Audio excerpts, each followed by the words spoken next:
విశ్వోపప్లవ శమనైకబద్ధదీక్షం విశ్వాసస్తబకితచేతసాం జనానాం పశ్యామః ప్రతినవకాంతి కందళార్ద్రం పశ్యామః పధి పధి శైశవం మురారే. ఆ మురారే శైశవం అనన్నా ఆ శ్రీకృష్ణుడి యొక్క బాల్యం ఎంత విచిత్రమైనదో తెలుసా అండి. అంటే విశ్వాసస్తబకిత చేతసాం జనానాం, ఎవరైతే శ్రీకృష్ణుడే మాకు సర్వము, ఆయనే మాకు ఆధారం, ఆయన తప్ప మరొకటి మాకు లేదు అని చెప్పి ఇక ఇతరమైనటువంటి మార్గముల మీద ఏ అపేక్ష లేకుండా అనన్యాచింతయంతో మాం అని చెప్పి ఏ విధమైనటువంటి కోరిక లేకుండా ఎవరైతే నా యొక్క శరణు వేడుతారో అని చెప్పాడు కదా. అలాగా ఆయన్ని మాత్రమే శరణు వేడేటువంటి సంపూర్ణమైనటువంటి విశ్వాసం కలిగిన వారందరికీ కూడాను విశ్వాసస్తబకిత చేతసాం జనానాం, ఆ నమ్మకము అనేటువంటిది ఆయన మీద ఉన్నదో మనకి, అలాంటి వాళ్ళకి విశ్వోపప్లవ శమనైకబద్ధదీక్షం, ఈయన దగ్గర కూడా ఒక గొప్ప దీక్ష ఉందిట. ఏమని? విశ్వోపప్లవ శమనైకబద్ధదీక్షం అన్నాడు. ఈ ప్రపంచానికి పట్టినటువంటి ఎటువంటి చెడు అయినా సరే, ఎటువంటి ఉపద్రవమైనా సరే, వాటినన్నిటినీ కూడా దూరం చేయగలిగినటువంటి సామర్థ్యం ఎవరికి ఉంది అనంటే ఆయనకు మాత్రమే ఉంది.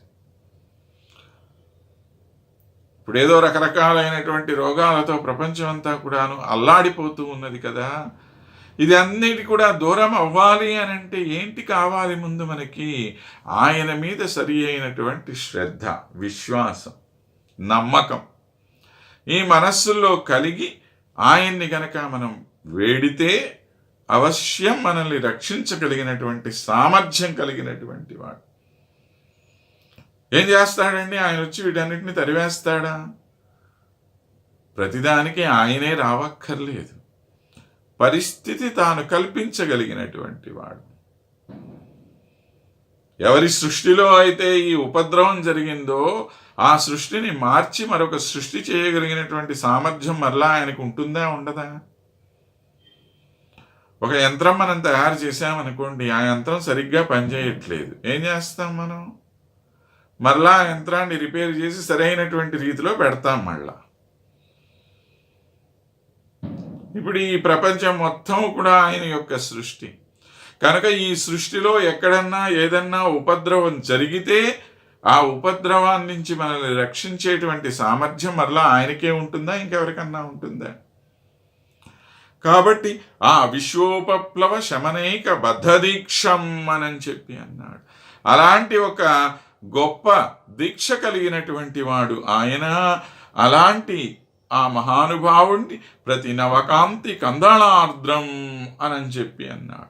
నిత్య నూతనమైనటువంటి ఒక కాంతి పుంజం అనేటువంటిది ఆయన నుండి మనందరికీ కూడా అలాగా వస్తూ ఉంటుంది. కనుక అలాంటి ఓ గొప్ప కాంతి పుంజం ఏదైతే ఉందో పశ్యామ ప్రతి నవకాంతి కందళార్ద్రం పధి పధి, అలాంటి ఆ కాంతిని ప్రతి చోటా కూడాను మేము పశ్యామహ చూస్తూ ఉంటాం ప్రతి చోట మరలా చూస్తూ ఉంటాము అని మన మనస్సుకి ఒక గొప్ప విశ్వాసాన్ని, ఒక నమ్మకాన్ని మన మనస్సు లోపల నింపుతున్నారు లీలాసుకులు. రండి మనం కూడా అలాంటి ఒక గొప్ప నమ్మకం ఆ మహనీయుడి మీద, ఆ పురుషోత్తముడి మీద మన మనస్సుల్లో కలిగి ఉండి ఆయన చెప్పినటువంటి మార్గంలో ముందుకు వెళ్ళి మన జన్మల్ని ధన్యం చేసుకుందాం. రేపు మరలా కలుద్దాం. స్వస్తి.